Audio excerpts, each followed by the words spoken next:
छात्रों, आज हम लोग पढ़ेंगे हिंदी साहित्य का आदिकाल, जिसकी समय सीमा रही आचार्य जय प्रसाद द्विवेदी के अनुसार 1050 से लेकर 1375 संवत। सबसे पहले आदिकाल पढ़ने से पहले हम देखेंगे उसके नामकरण को। आदिकाल का नाम अलग अलग हिंदी साहित्य के विद्वानों ने अलग अलग नाम रखा, जिसमें से कुछ जो बहुत प्रचलित नाम है और उसकी प्रस्तुता भी प्रचलित है, आपको यहाँ बताया जा रहा है। इसे प्रथम नाम आता है वीर गाथा काल, जो नाम दिया था आचार्य रामचंद्र शुक्ल ने। दूसरे नाम की बात करें तो चारण काल, जो बड़ा ही प्रसिद्ध नाम है। उस समय के दरबारियों में जो चारण कवि हुआ करते थे, भाट कवि हुआ करते थे, उनके ऊपर यह नाम रखा गया।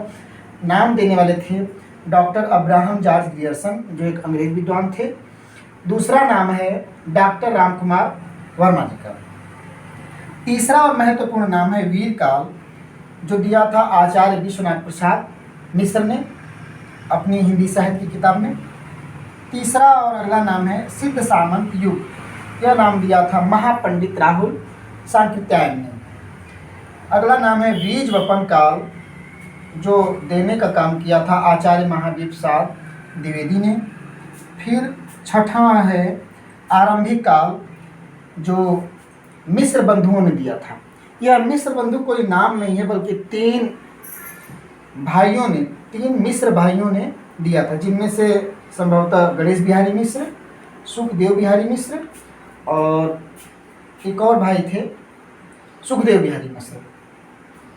सातवां है अंकुरण काल, जो दिया था गोलेंद्र पटेल ने। आठवां नाम है आदिकाल, डॉक्टर हजारी प्रसाद द्विवेदी ने दिया था। यही आदिकाल या आदिकाल के इस नाम को ही सभी इतिहासकारों ने एक स्वर में स्वीकार किया कि अगर हम आदिकाल की बात करते हैं तो आदिकाल कहने से उपरोक्त जितने भी काल हैं, जितने भी इसकी विशेषताएं थी, समस्त इसमें आ जाते हैं। तो समस्त हिंदी साहित्यकारों ने आदिकाल को ही एक स्वर में माना और हिंदी साहित्य की सभी किताबों में आदिकाल ही प्रचलित माना। छात्रों, हम लोगों ने आदिकाल के नामकरण पर अभी चर्चा की थी। अब देखते हैं आदिकाल की प्रमुख विशेषताएं या उनकी प्रमुख प्रवृत्तियां। पहली प्रवृत्ति है वीर गाथात्मक काव्य, अर्थात आदिकाल में अधिकतर काव्य वीरता से लवरेज या वीरता से भरे हुए मिले, तमाम काव्य, इसलिए काव्य को वीर गाथात्मक काव्य की संज्ञा भी दी जाती है। यह इनकी पहली विशेषता है। दूसरा है संकुचित राष्ट्रीयता। इसका तात्पर्य, कहने के इस विशेषता का तात्पर्य है कि उस काल के जितने भी राजा थे, छोटे छोटे रियासतों में या छोटे छोटे राज्यों में बटे हुए थे, वे समस्त पूरे भारत के लिए नहीं लड़ रहे थे, बल्कि अपने राज्य को बचाने के लिए लड़ रहे थे। तीसरा है ऐतिहासिकता का अभाव, अर्थात उस समय के इतिहास और आज के इतिहास को तमाम अलग अलग इतिहासकारों ने ये कहा कि यह इतिहास छद्म है, झूठा है, अर्थात सभी लोगों का इतिहास मेल नहीं खाता, इसलिए कहा जाता है ऐतिहासिकता का अभाव। अगला इसकी विशेषता है, अगली विशेषता वीर और श्रृंगार रस का समन्वय, अर्थात वीर काल होने के बावजूद भी इस काल में वीर रस और श्रृंगार रस से संबंधित रचनाएं लिखी जा रही थी। अगली प्रवृत्ति है लोक भाषा का साहित्य। जिस समय वीर रस से लवरेज या कथाएं लिखी जा रही थी, साहित्य लिखा जा रहा था, ऐसे में कुछ ऐसे भी कवि हुआ किए जिन्होंने लोक भाषा का साहित्य लिखा, जैसे ढोला, मारूरा, दूहा और अन्य रचनाएं। आश्रयदाताओं की प्रशंसा, ऐसे कवि जो किसी अन्य राजा या किसी भी राजा के आश्रय में रह करके रचनाएं करते थे, तो युद्ध के समय वह अपने राजा की खूब बढ़ा चढ़ा करके प्रशंसा किया करते थे। अगली विशेषता है प्रबंध और मुक्तक गीत। इस काल में, आदिकाल में, प्रबंध अर्थात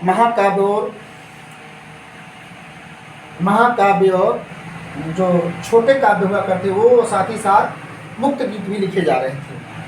अगली विशेषता है डिंगल भाषा युक्त काव्य, अर्थात जितने भी काव्य रचे गए उस जमाने में सभी की भाषा डिंगल अर्थात राजस्थानी भाषा से मिश्रित रही। अंतिम विशेषता है अतिशयोक्तिपूर्ण वर्णन, अर्थात अपने राजा की खूब बढ़ा चढ़ा करके बात करना। जैसे एक उदाहरण के तौर पर देखा जाए तो जगनिक की एक रचना है परमाल रासो, उसका दूसरा नाम भी मिलता है आल्हखंड। जब उसमें उस आल्हखंड में उसके नायक के जन्म की बात चलती है तो जगनीक लिखता है कि जा दिन जन्म भयो आल्हा के, धरती धसी अढ़ाई हाथ। अर्थात जिस दिन आल्हा का जन्म हुआ उस दिन यह धरती अढ़ाई हाथ नीचे धंस गई थी।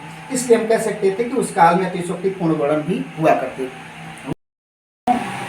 आइए हम आदिकाल की प्रमुख प्रवृत्तियों की बात देखते हैं। आदिकाल की कुछ महत्वपूर्ण रचनाएं। हालांकि रचनाएं आदिकाल में बहुत ही, लेकिन उनमें से जो 11वीं 12वीं के गद्य साहित्य के इतिहास या काव्य साहित्य के इतिहास में जो प्रमुख रचनाएं उन पर एक निगाह डालते हैं। प्रमुख रचनाओं में दोहा कोश, सरहपा। दोहा कोश एक रचना है जिसके लेखक हैं सरहपा। दूसरी रचना है चर्यापद जिसके लेखक हैं शबरपा। अगली और महत्वपूर्ण रचना है डोम्बी गीतिका और योग चर्चा जिसके लेखक हैं कवि हैं डोम्बीपा। संदेश रासक, यह एकमात्र मुसलमान कवि थे जिन्होंने संदेश रासक नामक एक गीत काव्य लिखा जिसके रचनाकार हैं अब्दुल रहमान। अगली रचना है विशल देव रासक जिसे लिखा था नरपति नाल ने। फिर यूँ कहें कि आदिकाल की सबसे महत्वपूर्ण रचना पृथ्वीराज रासो जिसके लेखक थे चंद्रबरदाई। अगली रचना परमाल रासो जो एक अन्य नाम आलखंड के नाम से जानी जाती है जिसके लेखक हैं जगनी। अगली रचना है कुमार रासो जो दलपति विजय के द्वारा लिखी गई है। अगली उसके बाद की रचना है हम्मीर रासो जिसे सारंगधर ने लिखा है। अगली महत्वपूर्ण रचना है विजयपाल रासो, यह रचना है नल्ल सिंह की। और उसकी अगली रचना है राम रासो जिसे लिखा था माधव दास चारण ने। ये यूँ कहें कि संत कवि थे लेकिन चारण की तरह किसी राजा के दरबार में रहा करते थे। जब आदिकाल दम तोड़ रहा था या भक्ति काल का पुनर्वार हो रहा था उस समय अमीर खुसरो नामक एक रचनाकार ने पहेलियाँ और मुकरियाँ, दोहा कोश, इस प्रकार की रचनाएं लिखी जो अपने आप में आदिकाल की एक महत्वपूर्ण रचनाओं के नाम से जान जाती है। अमीर खुसरो एक इतने प्रसिद्ध कवि रहे कि इन्हें बाद में तोता ये हिंद अर्थात भारत का तोता के नाम से भी जाना गया। यह आदिकाल को हम लोगों ने एक नज़र में मुख्य बातें देखी। अगली कड़ी में, अगली वीडियो में हम लोग भक्ति काल, वेदिक काल और आधुनिक काल पे नज़र डालेंगे। तब के लिए धन्यवाद।